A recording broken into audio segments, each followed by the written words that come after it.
afternoon, everybody, and isn't it great to be back? It doesn't seem like a year since we were at the EICC for our first conference after a slight delay because of the pandemic, so delighted to be back.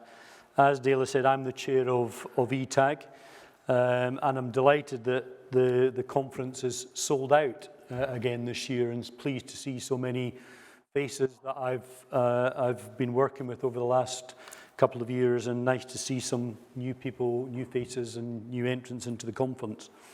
As always, I hope today offers a real chance to look forward and think about the year ahead,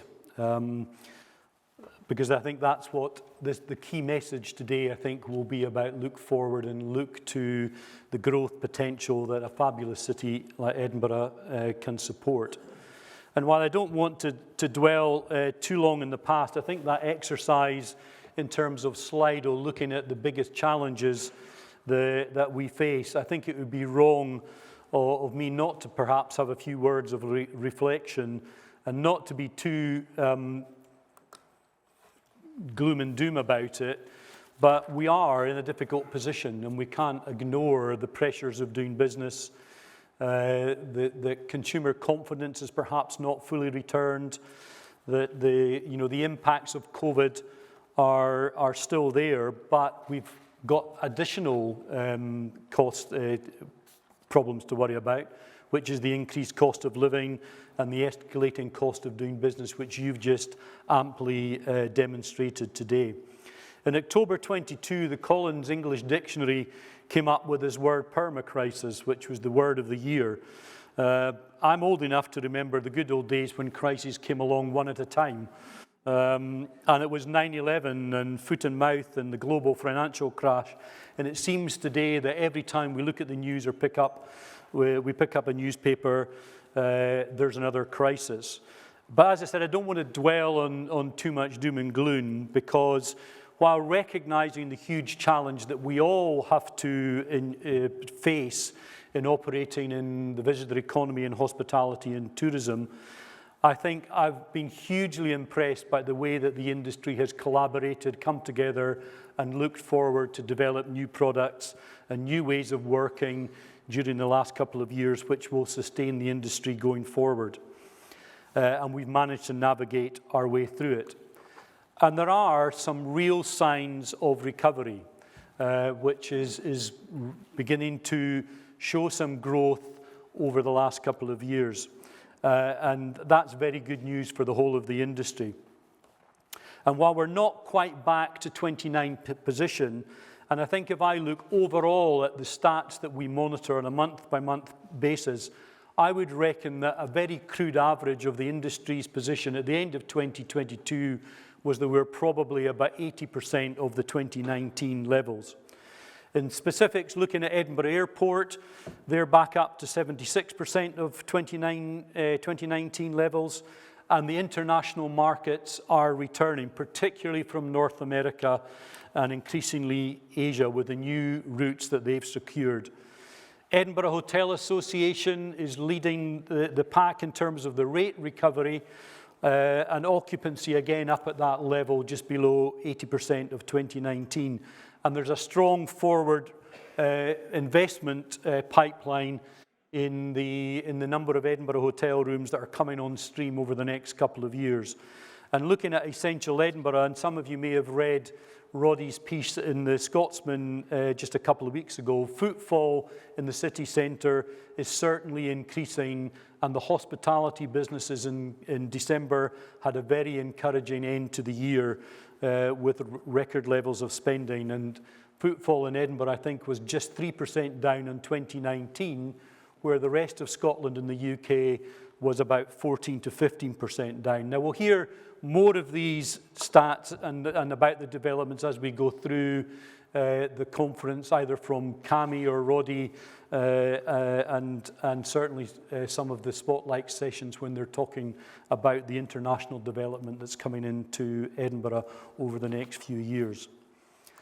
Looking specifically at ETAG, what I wanted to do is just update you very quickly on what ETAG has been doing over the last year and what it may well want to do and plan to do in the year coming up.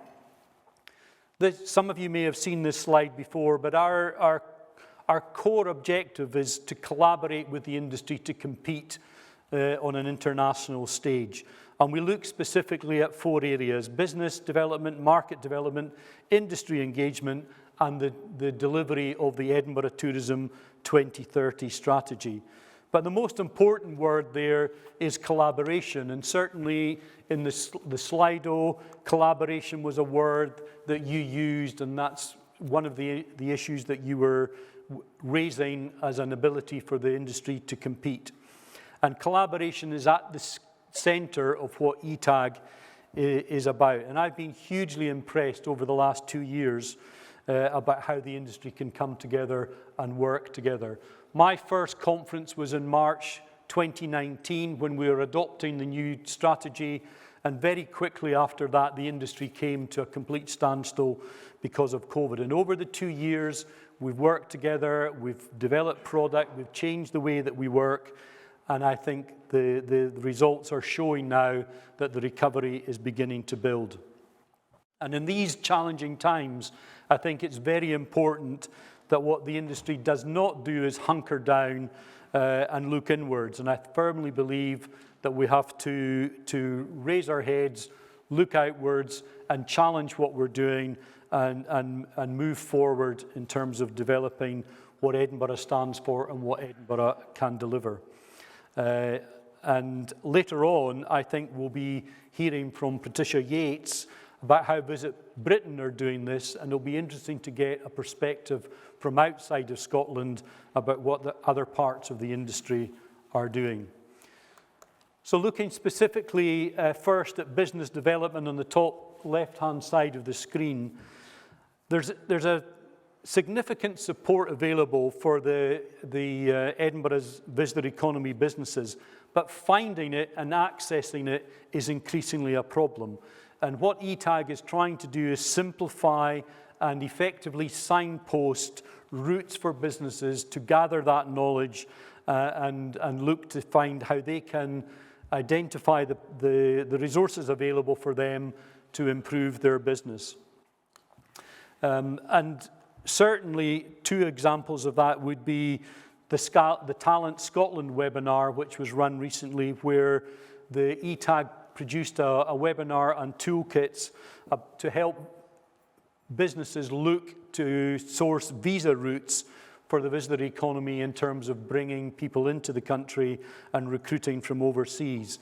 Because we all know that recruiting and retaining staff is one of the biggest challenges that the industry faces. And there are many exhibitors here today that you will see in the room outside when you're having coffee, which are there to support you in terms of giving you information and knowledge about how you can support and develop your business. Looking at market development, again, there's a huge amount of market intelligence that's widely available, and through the work that ETAG does in terms of the seminars and the communications, that information is made available to the wider industry. And that is one of the key aims of ETAG, which is to make as much information that is relevant to how you can grow your business and market your business is available to you.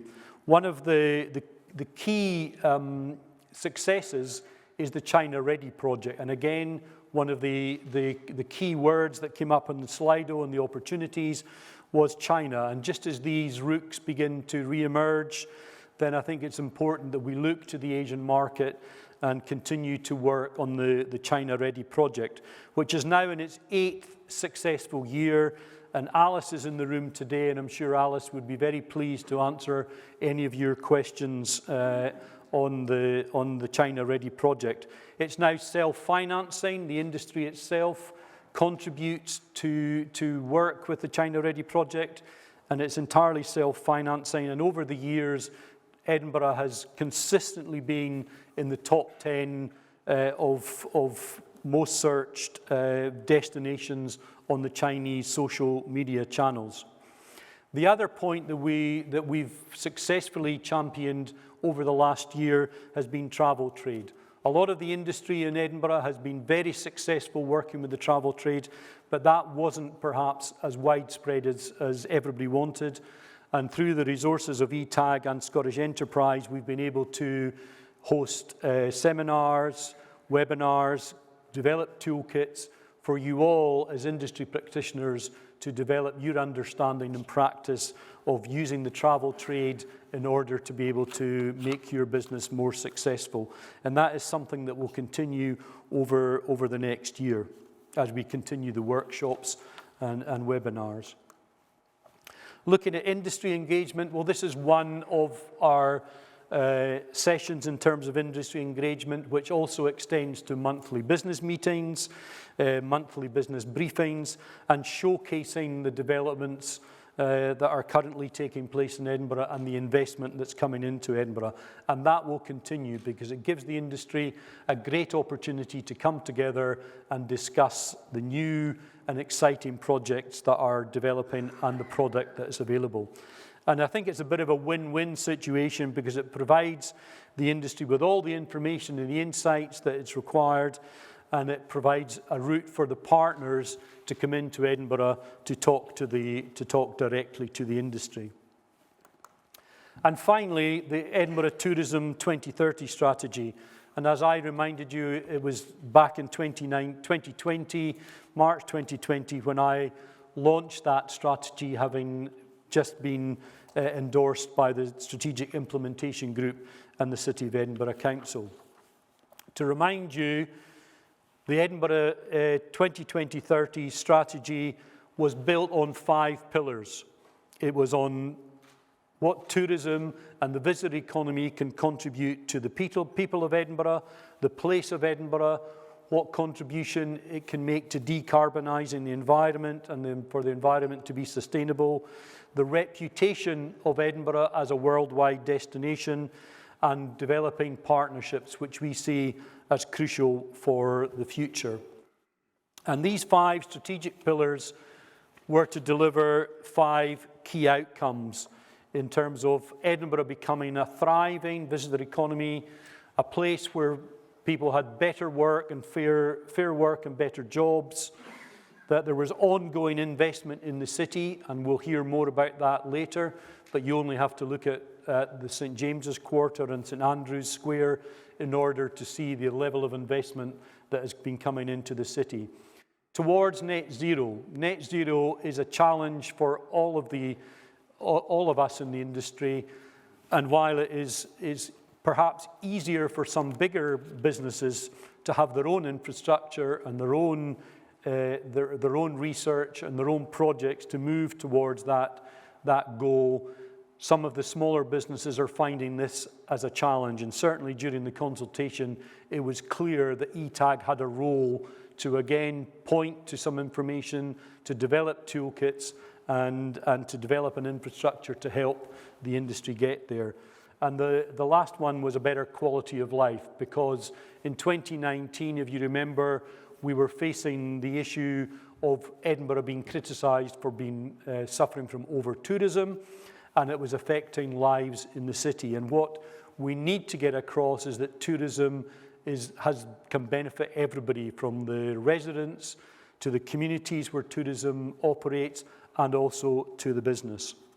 And these pillars and these strategic outcomes were tested by 2 studies with ECOS-Gen and Blue Sail in the last year. They're still relevant, but perhaps some of the priorities have changed and some of the actions need to be reviewed. So having launched the strategy with the pillars and the outcomes, what was missing in the middle was the actions in order to be able to move from the strategic pillars to help deliver the outcomes. And some of the work was held and carried out last year. I mentioned the ECOS-Gen and Blue Sail. There was quite a wide city consultation, and out of that has come an action plan which has 6 key priority areas, and that obviously towards net zero, fair work and fair jobs and quality work, visitor management, which is really looking at how do you help deal with some of the pinch points within the city during some of the key weekends, and how do you move the visitors around the city in a more organised manner. And that's across the city, but also potentially moving some of the demand across the 12 months of the year in order to be help the industry become more sustainable across every month of the year. So a very important project and a theme. Destination marketing and promotion. We can't just hope that the visitors are going to find us. We need to go out and market to the right areas at the right time with the right proposition. And that's another key theme of the new 2030 Strategy Action Plan. And data, insights and technology. I think we're all dealing with new technology coming on stream, and everyone talks about big data. What can we do with the data? And I think that's another, through the consultation, it became very relevant and very clear that the industry needed the data and needed to understand the data and use that data in order to market itself more efficiently and create product that was required from the demands that we were facing. And again, business support, engagement and advocacy. What we're doing today, what ETAG is all about, is supporting business and advocating for the tourism and visitor economy within the national agencies and the Scottish Government, another very important aspect. And all of this work has now been finalised. It's been endorsed by the Edinburgh Tourism Strategy Group last week, and while it's been finalised, it will become published. It will be published very shortly, hopefully in sometime in March. In parallel to that, we've been looking at a new delivery model. How do these actions become deliverable?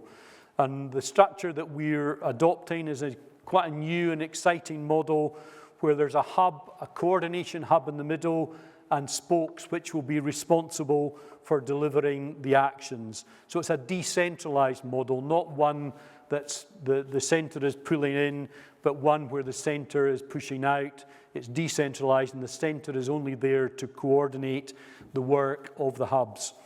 I think this is really important because what we're doing is decentralising the delivery of the actions to the key experts.